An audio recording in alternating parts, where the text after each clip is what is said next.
जी महाराज. अरे आम्ही इथे तहानलेलो असताना तू असाच कसा पुढे जातोस? महाराज तुझ्या हातात मडकं आहे, त्यातलं पाणी दे, आम्ही आमची तहान भागू. महाराज अहो पण काय? महाराज मी नीच कुळातला मनुष्य. माझ्याकडचं पाणी पाजून मी कशाला पाप घेऊ? पुढच्या जन्मी मला तर किड्या मुंग्यांचा सुद्धा जन्म मिळणार नाही. असं कोणी सांगितलं? कुणी सांगायला का लागतं? ठीक आहे, म्हणजे तू आम्हाला पाणी प्यायला देणार नाहीस तर? का संकटात टाकता महाराज? तुम्हासनी पाणी दिलं तरीही पाप, नाही दिलं तरीही पाप. ए धोंड्या, हा शेठजी, काय करतोय महाराजांच्या समोर? महाराजांनीच मला थांबवलेलं आहे. महाराज थांब गोविंदा, आम्हीच त्याला थांबवलं. त्याच्या मडक्यातलं मधुर पाणी प्यायची आमची इच्छा आहे. महाराज हे काय बोलतात? तुम्हाला पाणी हवंय ना, हे मी आणून देईन ना तुम्हाला. का? तू उच्च कुळातला म्हणून तुझ्याकडलं पाणी आमच्यासाठी अमृत ठरणार आहे का? महाराज आपल्यासारख्या साधू संतांनी सोवळ्या ओळ्याची चाट ठेवायला नको का? सोवळ्या ओळ्याचा अतिरेक करू नका. त्यामुळे समाजातल्या काही लोकांवर अन्याय करून त्यांना जगणं नाकारता तुम्ही गोविंदा. धोंड्या, पाणी दे.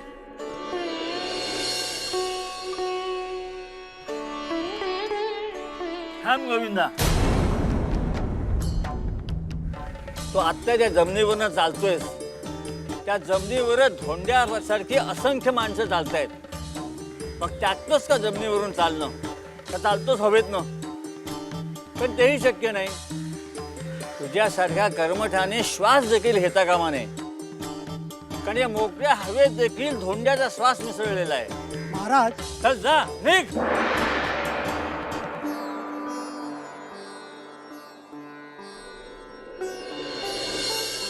गण गण गणात बोते, गण गण गणात बोते, गण गण गणात बोते. ओम भूर्वस्वं तस्य विद्वरेण्यं भर्गो देवस्य देवी देवो यो नः प्रचोदयात्. अहो, आटोपलं का तुमचं? हो हो झालंच. नाही, गेले 25 वर्ष मी ऐकतोय, एक काम तुमचं काही वेळेत होत नाही. कसं होणार? सांगा ना, कसं होणार? अहो, प्रत्येक गोष्ट डोळ्यात तेल घालून तपासावी लागते, खास करून तुमच्या पूजाविधीच्या बाबतीत. तुमचं सोवळं जपणं म्हणजे एखादा दिव्य पार करण्यासारखं आहे. असं म्हणजे आता आम्ही सोळच सोडून द्यावं असं म्हणणं आहे का तुमचं? उगाच माझ्या बोलण्याचा विपर्यास करू नका. प्रत्येक गोष्ट 10 तपासून बघावी लागते. एखादी वस्तू राहिली तर उगाच तुम्ही बोंबाबोंब करणार. तरी काही वस्तू राहतातच. अरे देवा, आता काय राहिलं? पुष्पपात्रात दुर्वाच नाही. अहो, दुर्वा सुनबाई खुडून आणायला गेलीये. कधी? पूजेचा मुहूर्त टळून गेल्यावर आणणार आहे की काय ती? होईल हो सगळं वेळेत. उगाच चांगल्या दिवशी कुणावर डाफरू नका. गिरिजाला सून म्हणून घरात येऊन 3 वर्ष झाली. तुमचं सोवळं ओळं, तुमची शिस्त तिला चांगली परिचित आहे. एक वेळ महेशला काय हवं नको ते ती नंतर पाहते, पण ते आधी तुमचं बघते. हो, परमेश्वराच्या कृपेनं सुनबाई मात्र गुणाचीच मिळाली आहे. अगं, पण तिला ओलेट्यानी दुर्वा खुडायला सांगितलंयस ना तू? झाली का पुन्हा सूचना? बरं, पुन्हा सूचना करत नाही, पण तुम्हाला जे काही करायचंय ते रीतीप्रमाणेच करा, अन्यथा पूजा फळाला येत नाही. ठीक आहे, मी सोळं नेसून येतोच. अहो, आत्ता तर आंघोळ करून सूर्याला अर्धे देऊन आलात ना. सोवळं तर नेसलेलंच आहे, याच्यावर पूजा नाही का होऊ शकत? हेच इथेच तुमचं चुकतं. अहो, तुम्हाला किती वेळा सांगितलंय मी, कोणत्याही कारणासाठी घराबाहेरून घरात आल्यावर पुन्हा स्नान करायचं असतं. काकदृष्टी असलेल्या माणसाची नजर वाईट असते. आता मी स्नान करून सोळं नेसून येतो पुन्हा.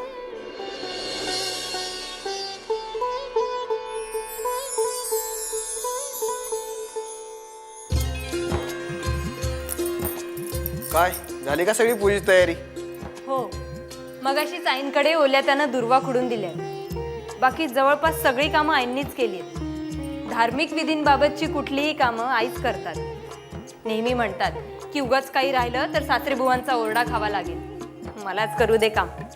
25 वर्षापासून सवय झाली आहे. बाबा कधी कधी आतीच करतात असं मला वाटतं. अहो असं काय म्हणता? मामांजी खूप प्रेमळ आहेत. वरून कितीही कठोर असले ना तरी मनानं खूप चांगले आहेत. बरं, म्हणजे इतक्या वर्षात मी बाबांना ओळखू शकलो नाही, पण गेल्या 3 वर्षात तू बाबांना ओळखू शकलीस असंच म्हणावं लागेल. तसं नाहीये. मग कसं आहे? अहो काही माणसं असतात कडक शिस्तीची. त्यांना कसं प्रत्येक गोष्ट काटेकोरपणे करायला आवडतात. त्यातली एकही नाही झाली ना की मग ते चिडचिडतात. पण हो, हा राग फार काळ टिकत नाही. माझे आजोबाई असेच होते. कदाचित यामुळेच मी मामांजींचा स्वभाव ओळखू शकले. जाऊ दे, लग्नाच्या वाढदिवसा दिवशी कुठल्या विषयावर बोलत बसलो आहे?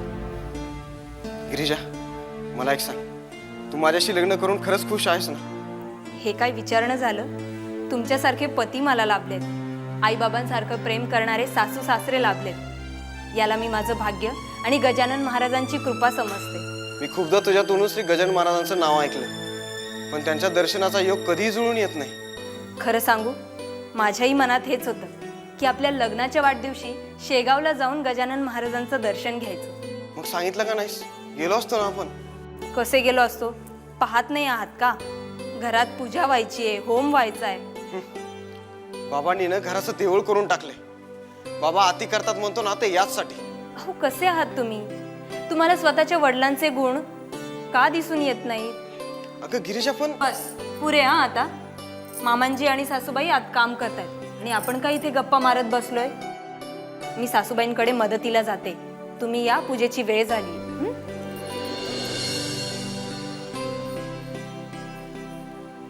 ओम नमः शिवाय, ओम नमः शिवाय, ओम नमः शिवाय. ओम शांती शांती शांती.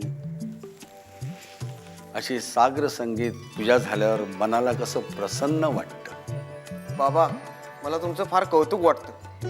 सकाळी पूजा झाल्याखेरीज तुम्ही पाणी सुद्धा घेत नाही. महेश, अरे माझ्या वडिलांनी म्हणजे तुझ्या आजोबांनी ही परंपरा चालू केली.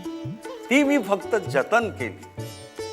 माझा आग्रह नाही महेश, पण माझ्या पश्चात तू देखील ही परंपरा चालू ठेवावी असं मला वाटतं. हो, नक्कीच करीन बाबा.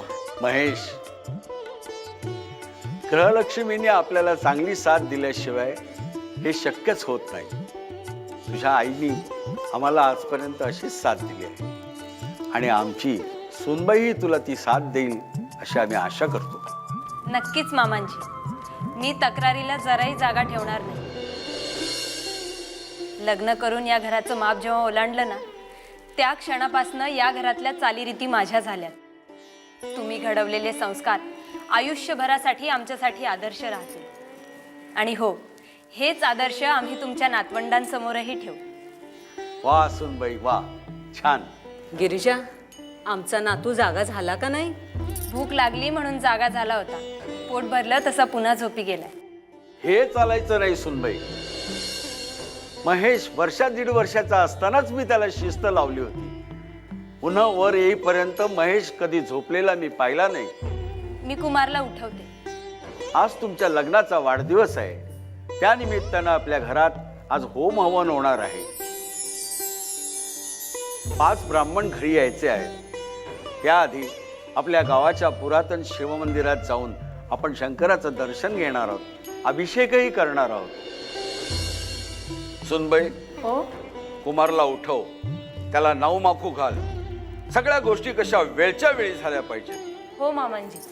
महेश, तू गाडीला बैल जोम. हो बाबा. या विष्णू शास्त्रींचं घर म्हणजे ह्या गावाला एक धर्मस्थळ वाटलं पाहिजे.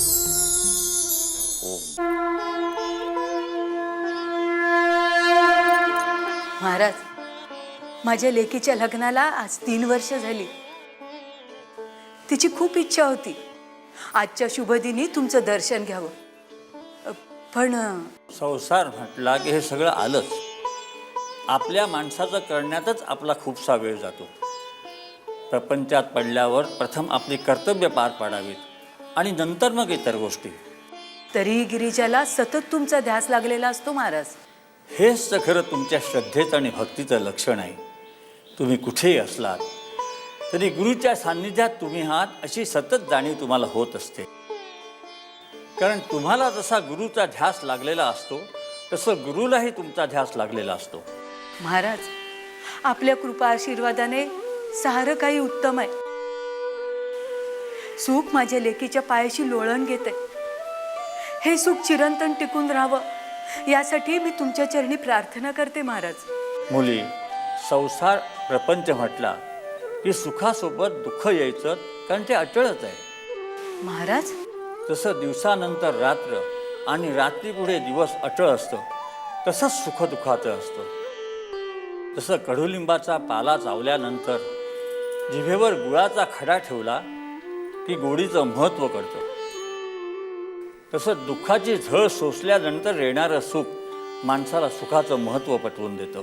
महाराज, महाराज, गिरिजावर काही संकट ओढवणार नाही ना महाराज?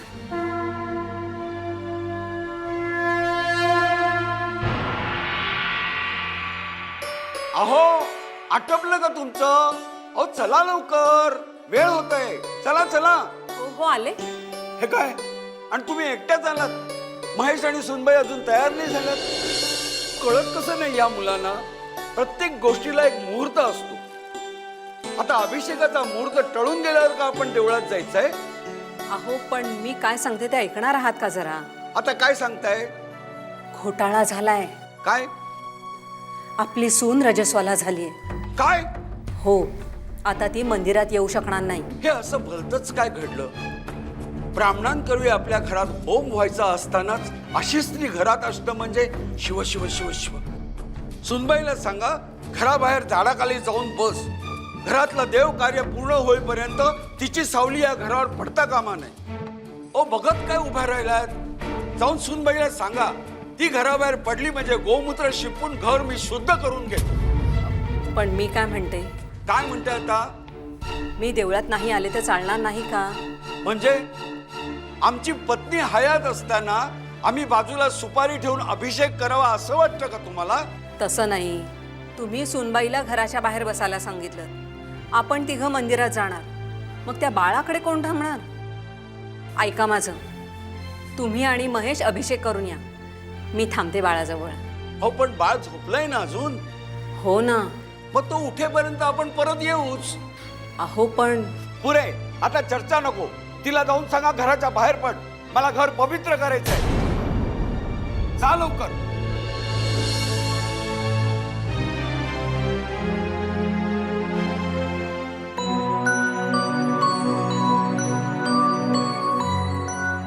आम्ही जाऊन येतो देवळात. कुमार झोपलाय, काळजी करू नकोस. हं. चला आता.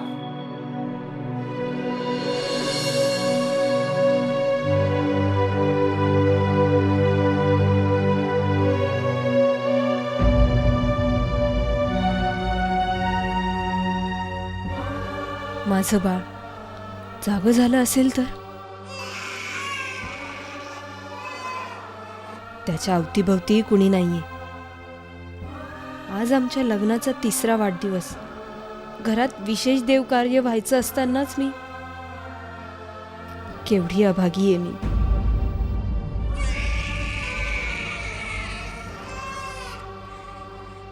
काय करू? कुमार जागा झाला असेल, रडत बसला असेल तर त्याचा आवाजही मला इथे ऐकू येणार नाही.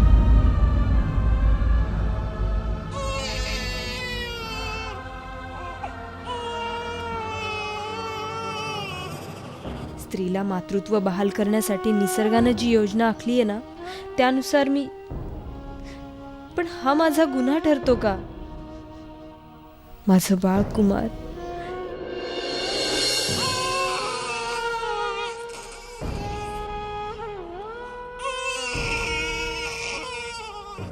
काय करू? अभिषेक आटपून घरी परतायला यांना नक्कीच वेळ लागणार. गुपचूप जाऊन कुमार काय करतो ते पाहून येऊ का?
महाराज काय झालं?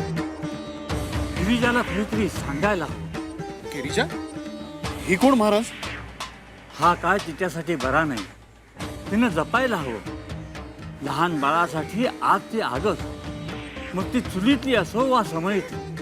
महाराज महाराज ही जी कोणी गिरिजा आहे, ज्या कोणा बाळाचा तुम्ही उल्लेख करता आहात, त्यांच्यासाठी हा बंकटलाल अगरवाल काही करू शकतो का? कुमार कुमार कुमार गण गण गणात बोते, गण गण गणात बोते, गण गण गणात बोते. अशा अवस्थेत तुझ्या येण्याची प्राज्ञा तरी कशी केली? देवपूजा असल्यापर्यंत तू घराच्या बाहेर बसून राहा म्हणून तुला सांगितलं होतं, तर तू चक्क देव घरात आली. मामांजी, देवाने मला सुबुद्धी दिली आणि कुमार काय करतोय हे पाहण्यासाठी मी घरात पाऊल ठेवलं. लाज वाटत नाही तुला? माझं घर भ्रष्ट करून वरती तोंड करून बोलतात. अहो ती काय म्हणते ते ऐकून तरी घ्या. मामांजी, आमच्या खोलीत पाहिलं तेव्हा कुमार तिथे नव्हता. मी घाबरून त्याला घरभर शोधलं, तर हा रांगत रांगत देवघरात पोहोचला होता. तेवत्या समयशी हा खेळत होता. मी त्याला पटकन उचललं आणि लगेच समई पडली. ही पहा. आता तुम्हीच सांगा, मी वेळीच पोहोचले नसते तर काय अनर्थ झाला असता. ते मी काही जाणत नाही. तू माझं पवित्र घर भ्रष्ट केलंय. तू विष्णू शास्त्र्यांची सून म्हणून घेण्याच्या लायकीची नाहीये. तू आत्ताच्या आत्ता या घरातून निघून जा. बाबा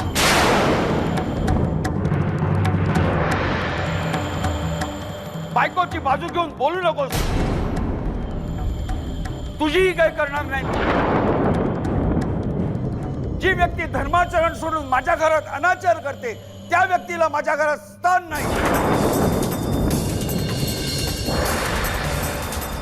सुनबाई, तू या घरातून आत्ताच्या आत्ता चालू लाग. पुन्हा या घराचा उंबरठा ओरडण्याचं खडच करू नकोस. तू आमच्यासाठी मेली आहेस.